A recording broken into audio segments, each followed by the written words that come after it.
Disease Treatment Trial, or ACCT-1, was started in February 21st of this year, and it was a randomized placebo-controlled trial comparing the Gilead drug remdesivir with a placebo. It was highly powered with about 1,090 plus individuals. So it is the first truly high-powered randomized placebo-controlled trial. It was an international trial involving multiple sites, not only in the United States, but in various countries throughout the world, including Germany, Denmark, Spain, Greece, the UK, etc. The primary endpoint was the time to recovery, namely the ability to be discharged. When you have a study like this, we have a data and safety monitoring board which looks at the data. And they are independent, so there's no prejudice on the part of the investigators because they're doing the trial or the drug is from a certain company. The Data and Safety Monitoring Board on Monday afternoon contacted me on April 27th, first on Friday, the week before, and then again on April 27th, and notified the study team, namely the multiple investigators who are doing the study throughout the world, that the data shows that remdesivir has a clear-cut, significant, positive effect in diminishing the time to recovery. This is really quite important for a number of reasons, and I'll give you the data. It's highly significant. If you look at the time to recovery being shorter in the remdesivir arm, it was 11 days compared to 15 days. And that's a p-value for the scientists who are listening of 0.001. So that's something that, although a 31% improvement doesn't seem like a knockout 100%, it is a very important proof of concept, because what it is proven is that a drug can block this virus. And I'll give you an example in a moment of why we think, looking forward, this is very optimistic. The mortality rate trended towards being better in the sense of less deaths in the remdesivir group, 8% versus 11% in the placebo group. It has not yet reached statistical significance, but the data needs to be further analyzed. The reason why we're making the announcement now is something that I believe people don't fully appreciate. Whenever you have clear-cut evidence that a drug works, you have an ethical obligation to immediately let the people who are in the placebo group know so that they could have access. And all of the other trials that are taking place now have a new standard of care. So we would have normally waited several days until the data gets further, dot the I and cross the T. But the data are not going to change. Some of the numbers may change a little, but the conclusion will not change. So when I was looking at this data with our team the other night, it was reminiscent of 34 years ago in 1986 when we were struggling for drugs for HIV. And we had nothing. And there was a lot of anecdotal reports about things that maybe did work, maybe not. People were taking different kinds of drugs. And we did the first randomized placebo-controlled trial with AZT, which turned out to give an effect that was modest.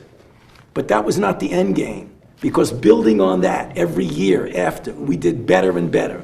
We had better drugs of the same type, and we had drugs against different targets. This drug happens to be blocking an enzyme that the virus uses, and that's an RNA polymerase. But there are a lot of other enzymes that the virus uses that are now going to be targets for this.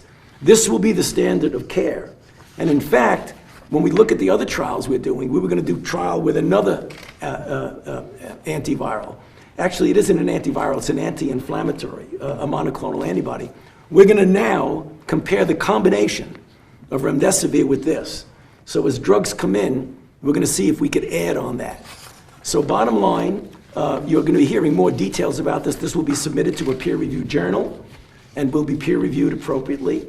But we think it's really opening the door to the fact that we now have the capability of treating, and I can guarantee you, as more people, more companies, more investigators get involved, it's going to get better and better. So I'll stop there, but I'd be happy to answer any questions. Dr. Fauci, does any of this data Does that make you more comfortable? Why don't you go first and then you go? Does any of this data change the timeline and the development of a vaccination? No, this has nothing to do with vaccines. This is treatment for people who are already infected. Vaccines is to prevent infection in those who are at risk. Do you have new data on vaccines?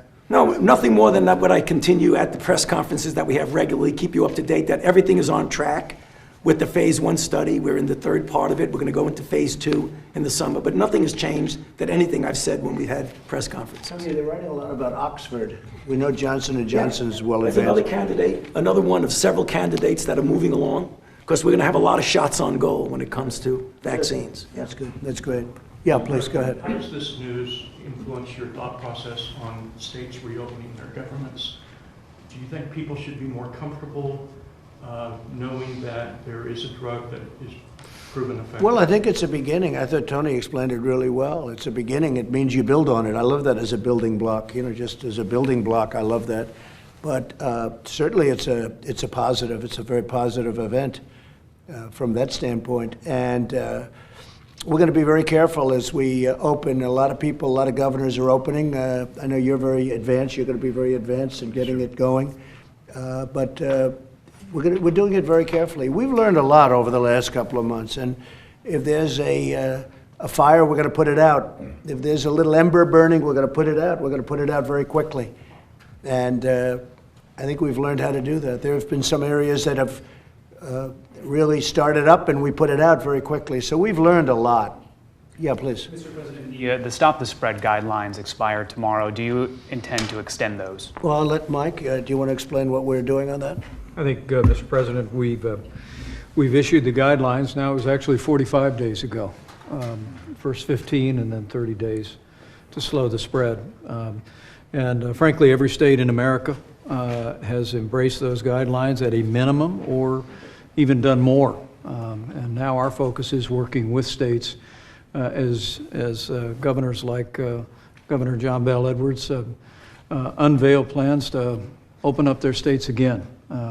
And the new guidance that we've issued is guidance for how they can do that safely and responsibly. And so not only the gating criteria for when we believe it's appropriate for states to enter phase 1 are included, but also the very specific guidelines for when states open and how they can open as the President said, in a safe and responsible way are included in the President's guidelines for Open Up America again. So the current guidelines then will not be extended after tomorrow? The current guidelines, I think you can say, are very much incorporated in the guidance that we're giving states to open up America again, but maybe, Mr. President, and I think a way of saying it, they'll be fading out because now the governors are doing it. I've had many calls from governors, Governor of Texas, Greg Abbott, and many governors, Tennessee, Arkansas. We're speaking to a lot of different people, and they're explaining what they're doing, and I am very much in favor of what they're doing.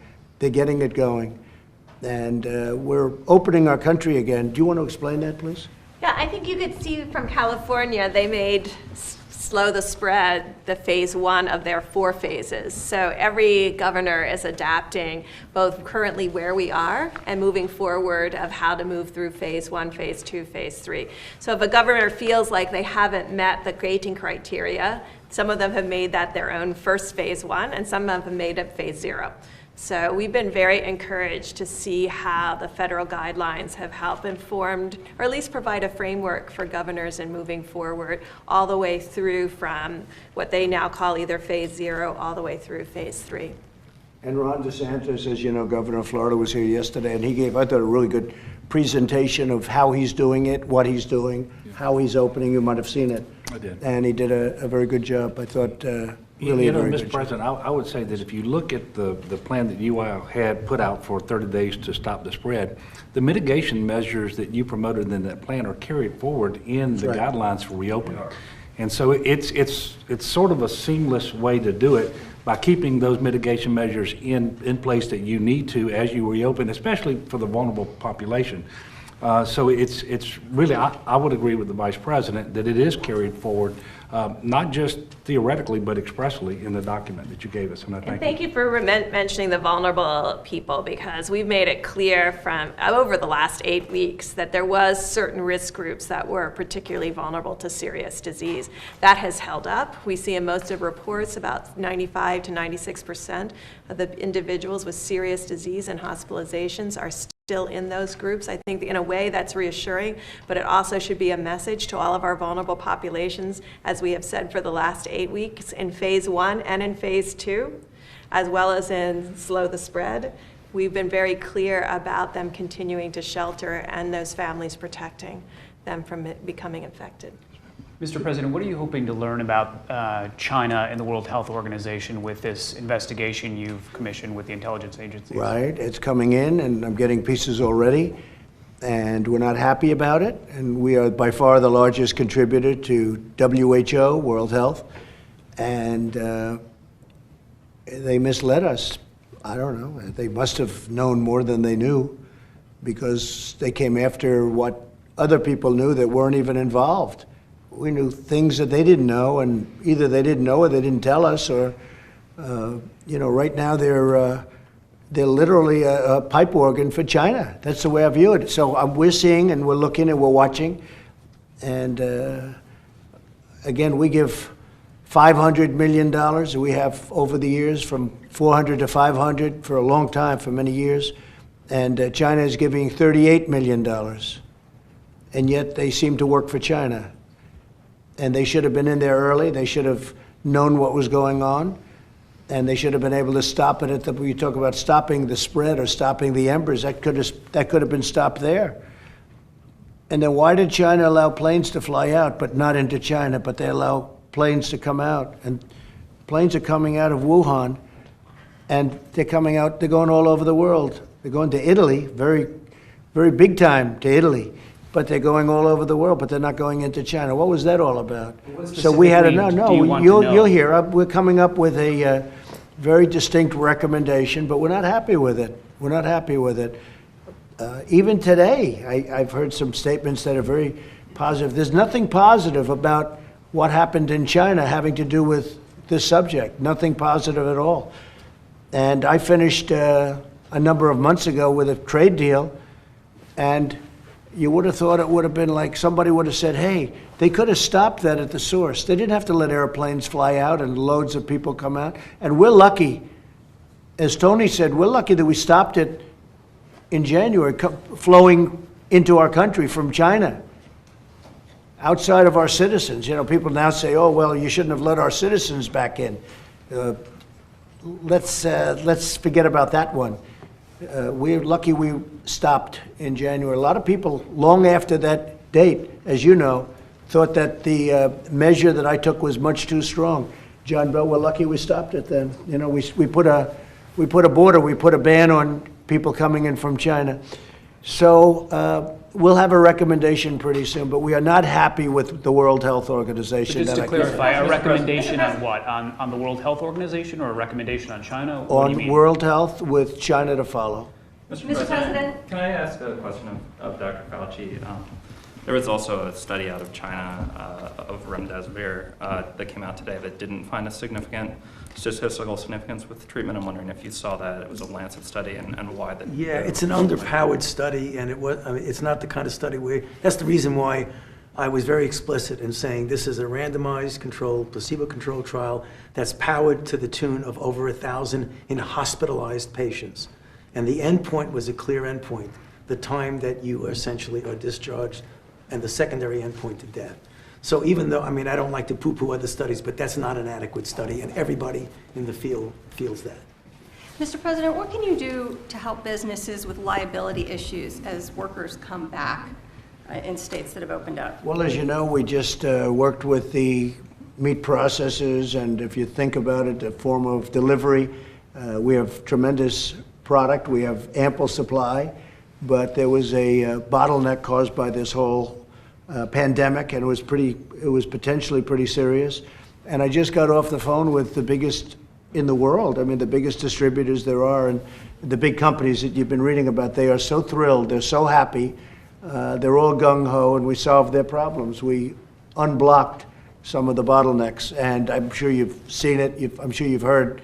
I spoke to him about 2 hours ago, signed something very important last night in terms of Defense Production Act.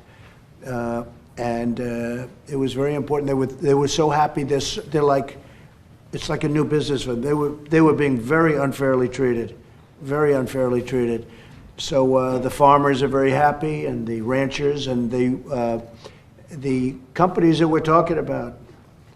You know the ones I'm talking about, because they've all become very well known. They were well known anyway. They're big companies, but they're now being treated fairly. They're thrilled, and that whole bottleneck is broken up. So the Defense Production Act protects them from Well, we liability? use it. That's what we did. We used it, and it helps them greatly to do what they have to do, because they're ready to do it, but they needed some help. How do you protect the workers, though, in those plants? What are you doing to protect Well, we're them? doing that. We're going to have a report on that probably this afternoon. We're going to have good form of protection, and through quarantine, when we find somebody that's not, they're going to be very careful. They are, as to who's going into the plant, and the quarantine is going to be very strong.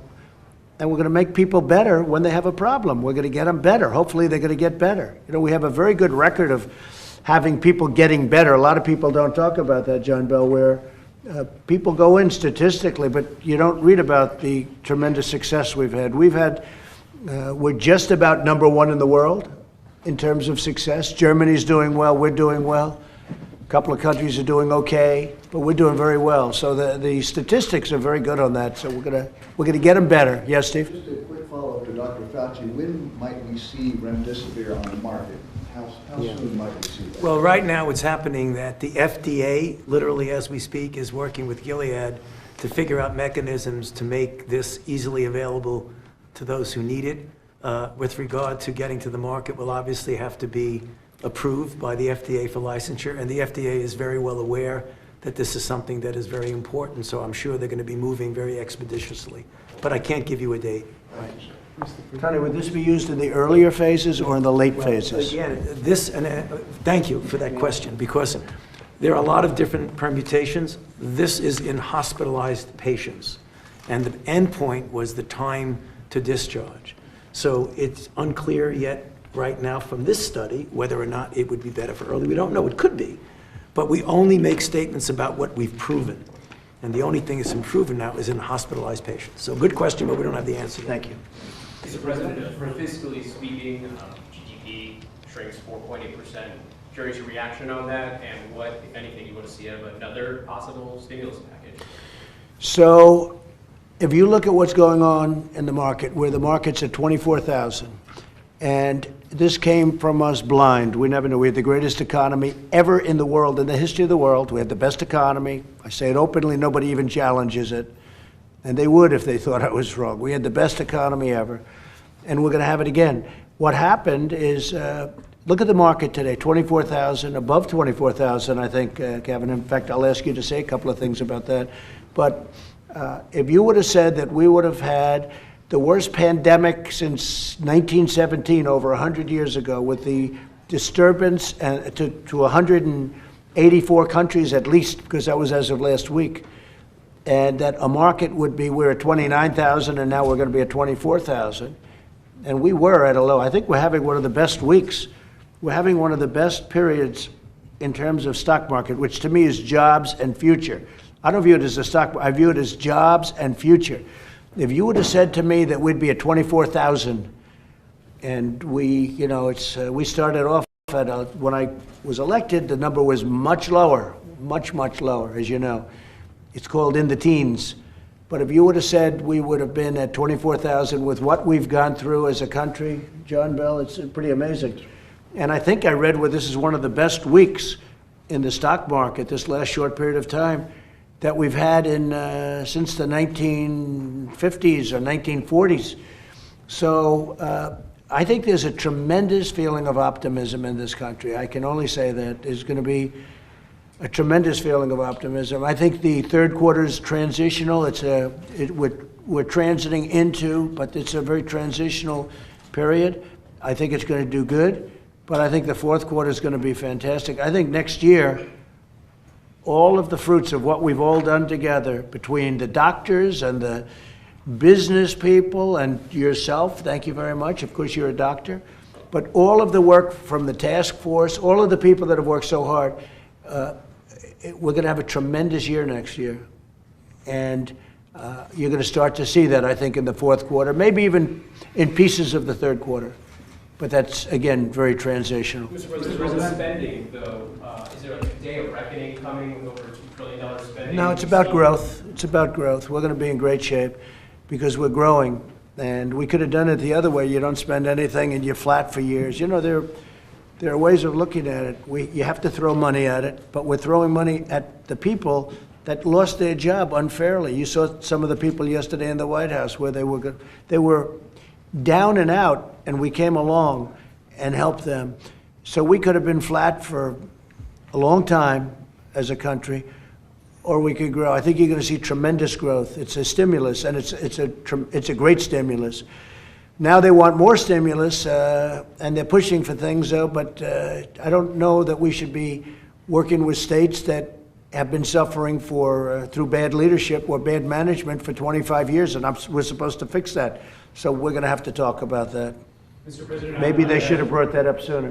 Captain Crozier, would you like to see him returned as? I think I don't know him. I've never spoken to him. I think he's a very, very good man who had a very bad day. And then he wanted to be Ernest Hemingway. You know, he starts writing long memos. You can't do that when you're a captain of a ship, especially that ship. That's the ultimate nuclear aircraft carrier, the best in the world, 5,000 crew members, and he decides to become Ernest Hemingway. You can't do that. You can't do that. With that being said, I said he had a bad day.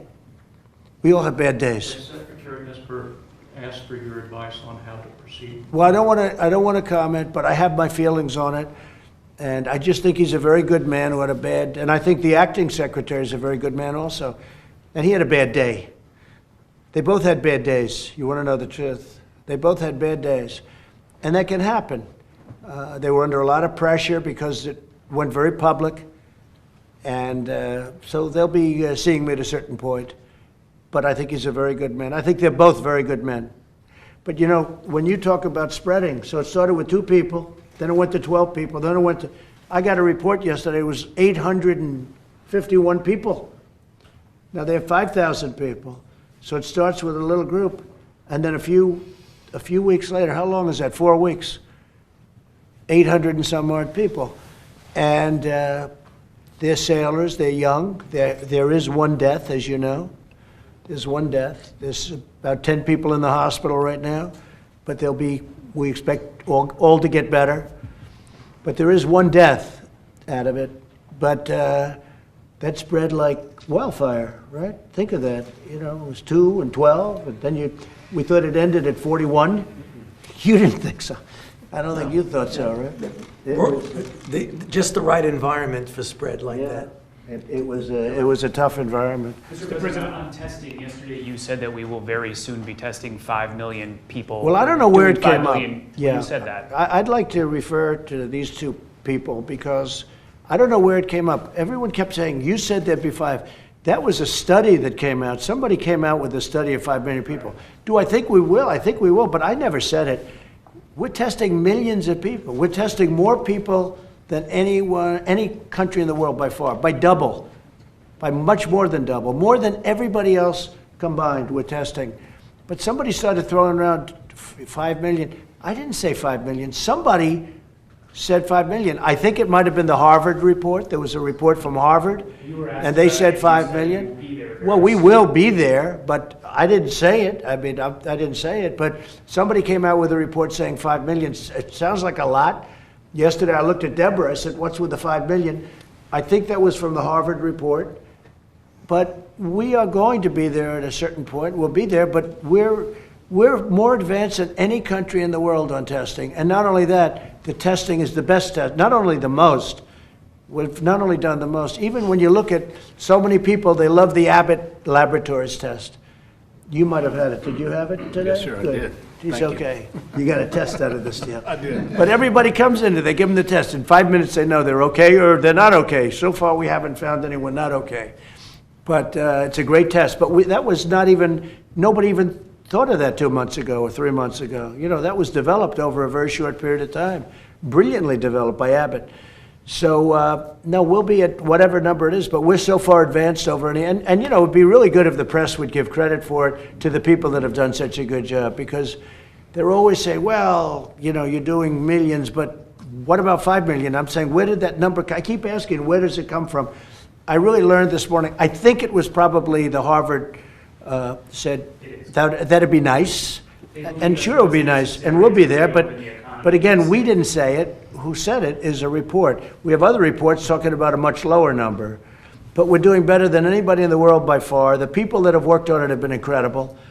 And, you know, John Bell is testament to it. Testing is one of the great reasons that you've been successful in Louisiana. Yes, sir, with a lot of help from our federal partners. And the best news that we got as a state, quite frankly, and all states got it, was on Monday when Admiral Giroir said that our plans had all been received last Wednesday, and they were going to be able to resource the testing kits. Yeah. So I don't know about 5 million for the country, but Louisiana is going to do our part with 200,000 per month. And I think if you extrapolate that out, that comes close to 5 million. I don't pretty know, much, but yeah. I don't know what time period you're talking about. Admiral Giroir said to Time Magazine that 5 million tests per day is simply not possible. Do you agree with that? So what we have talked about and what was in the blueprint in talking with states, and you can see, I mean, this is Louisiana's curve. They got to this curve of mitigation and containment across the state with about 26,000 tests per million, or about 26,000 tests per million. So million of their population. So these tests, and I've been very clear about it, these are RNA tests, which means you take the virus out of your nose, you've got to crack the virus open, extract out the RNA, amplify the RNA, and then get an answer. And you can see that's happening inside of machines. Sometimes lab directors and lab technicians have to physically mix all of those reagents. That's when you hear about extraction reagents and why they're needed. And so what we had in the blueprint is really a call to action to really work on developing antigen tests like we use for flu. Because when you're using an antigen test in a doctor's office, then you can get to potentially that number. I'm not sure we need that number. I don't want to validate that number, but I'm saying is with this current test and the complication of how it has to be run, that's not physically possible, and I think that's what Admiral Giroir was speaking to. But as we talked about ID Now, we continue to develop more testing and different platforms. But I think we do need that kind of new breakthrough to a new technique, a new measurement to get to the kind of numbers that Harvard's talking about. But I think we've made it clear all along that states have controlled and mitigated with the current number. And as you heard from the governor, he didn't shut everything down. There was still, he has a curve like this with still a significant number of Louisianans working. So I think what every governor is working on is how do I get the most people I can back to work and still maintain high level of safety. And I think what's the roadmap and the criteria and the testing come together to create that. This will not be a testing alone piece. And as you just heard about the Roosevelt, and I bring this up every time, this asymptomatic spread will be important. And we just heard about 800 cases, 10 or less than 10 in the hospital, or 10 to 15 in the hospital. 800, 10 or 15 in the hospital. If you're only diagnosing symptomatic cases, you may be missing a large part of the spread. And I think that's why strategically using testing in a new way, a monitoring way to proactively find asymptomatic individuals, particularly when they surround our most vulnerable groups, whether it's Native Americans or long-term care facilities. We want governors to simultaneously work on finding the cases, as they did so superbly, and then work on a proactive measurement to find the asymptomatic cases. And I think those two pieces have to come together. And I think that's what's in the blueprint. That's what we're having the calls with the states with, and really see how do we effectively use our current testing capacity to ensure we're both monitoring and diagnosing. And you know what's interesting about that number is that I remember when we did 1 million, we said we just did 1 million. And the media said, oh, when are you going to do 2 million? I said, soon, pretty soon. Then we do 2 million. And then they said, when are you going to do 5 million? In other words, it's sort of a setup, because no matter what, and by the way, when we hit 5 million, when are we going to hit 10 million? It's a little bit of a trap. You know, it's called the media trap. It pertains to me, it doesn't pertain to other people, but it's what I've had to experience for 5 years. Is there a number that indicates to you that it is safe? Well, I don't know. for I heard the states to 5 million reopen? is totally unnecessary. Now, that doesn't mean we're not going to hit it pretty easily, but again, I think it's a media trap. I think the number, all I know is this. President Moon of South Korea, because we've heard a lot of good things about South Korea, have good relationship. He called me to congratulate me on the testing. He said, your testing is the greatest in the world. How did this happen? I kept hearing about South Korea. And he said, I want to just tell you that what you've done with testing is incredible. Okay? So our people should be congratulated. And what they'll do is, no matter what, if we test, as they say, 325 million people, they're going to say, when are you going to test them twice? Okay? So, you know, it's a trap. It's really a media trap, but that's okay. Look, we are better than anybody in the world on testing. We have tested more than anybody in the world, and we have the best tests in the world. And that's been all developed over the last couple of months, because we started off with nothing. We had nothing. We had absolutely nothing. And that included ventilators, and that included, I always say the cupboards were bare. They were bare in the military, and they were bare medically in terms of pandemics or epidemics or whatever you want to call it. So our people have done an incredible job. Yeah. Mr. President, concerning WHO, do you think that China is playing a better game in terms of soft power? Say it again. Do you think that China is playing a better game in terms of influence, soft power in the WHO? Well, they've been doing it for years, and they play the game, and I guess we've had people over the years that never really focused on that game. You know, who would think you'd have to play the game? And it's, to a large extent, public relations, public relations or whatever. But China's not to be congratulated for what happened, just so you understand it. They're not to be congratulated for what took place. And WHO is essentially congratulating them. And when they start doing that, we've got problems. And again, the United States pays almost 500 million, and they pay 38 million a year. 500 million versus 38 million a year. So there are lots of different people that we can give this to. You know, we can give this money to lots of different incredible groups. There are a lot of groups out there. Doesn't have to go to the WHO. We can give it to groups that are very worthy and get much more bang for your buck. But we're going to make a decision in the not too distant future. If I could, I'd just like to have John Bell finish up by talking about the great success in Louisiana. And you worked with our two great senators, and they were Absolutely. really, John and Bill, and they were really calling me a lot and saying, we got to take care of Louisiana. So you had a great relationship with them. We do. I know Senator Kennedy worked on the ventilator issue, and Senator Cassidy and I last night were talking about testing and what we can do going forward with the blueprint, because he and Dr. Redfield had discussed that. But we've obviously turned the corner in Louisiana. We're in a much, much better place than we thought was even possible 5 or 6 weeks ago, I will tell you. And that's because of our local partners and our federal partners and hard work. We've had a lot of lessons to learn, because there's no blueprint for this. There's a blueprint for testing now, but there's no blueprint for a governor. How do you respond to a pandemic? So we've had a steep learning curve, but I will tell you we're in a much better place.